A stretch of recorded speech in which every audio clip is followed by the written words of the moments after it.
Albertson's IPO. Here is everything you need to know.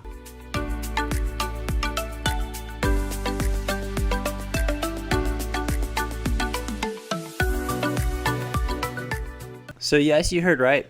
Albertsons is having their first IPO. Well, that's exactly what an IPO is. I don't know why I said first. But they'll be trading under the ticker symbol ACI. And it's expected to trade between $18 and $20 a share. They're going to be offering 65.8 million shares, which is giving them an estimated market cap of about $1.3 billion.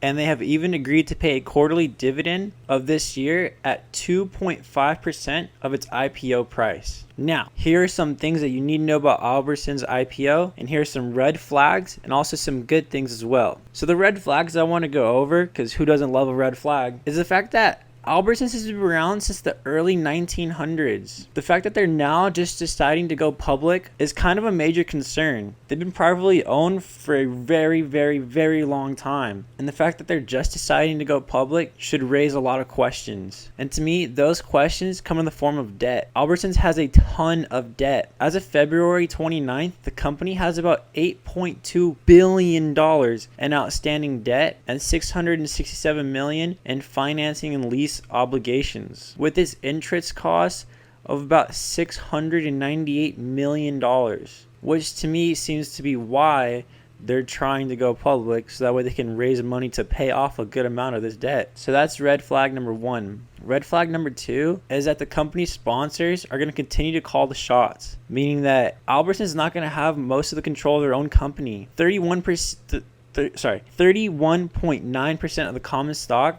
is going to be owned by Cerberus. 8% will be owned by Kimco. 11.7% will be owned by Claff Realty, Luber, Alder, and Stockenstein, with every single sponsor owning about 73%. With that in mind, that actually doesn't leave a lot of room for retail traders to make a decent profit on this. And if these said companies decide to sell off their shares, which they typically won't, but if they do decide to, it'll send the stocks into a free fall. Red flag number three is that this isn't their first IPO.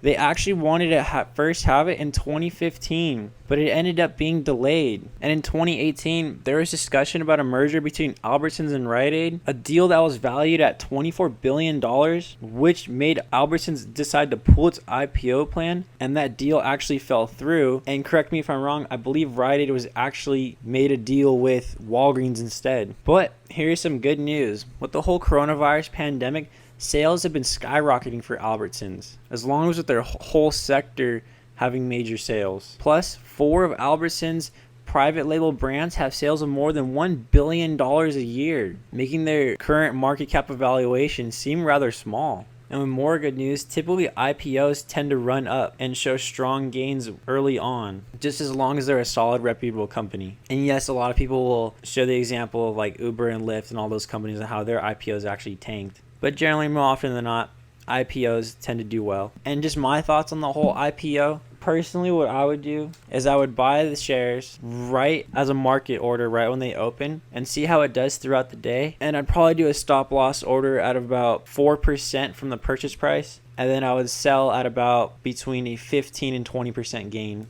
I wouldn't really want to hold on to the stock long term, just because since they have been around for so long, there really isn't that much room for growth. They've more than likely exhausted their market as a whole. But either way, I hope you guys found the video informational, informative, and well, most of all, enjoyable. So thank you guys for watching. Remember to leave a like, comment, and subscribe for more future content.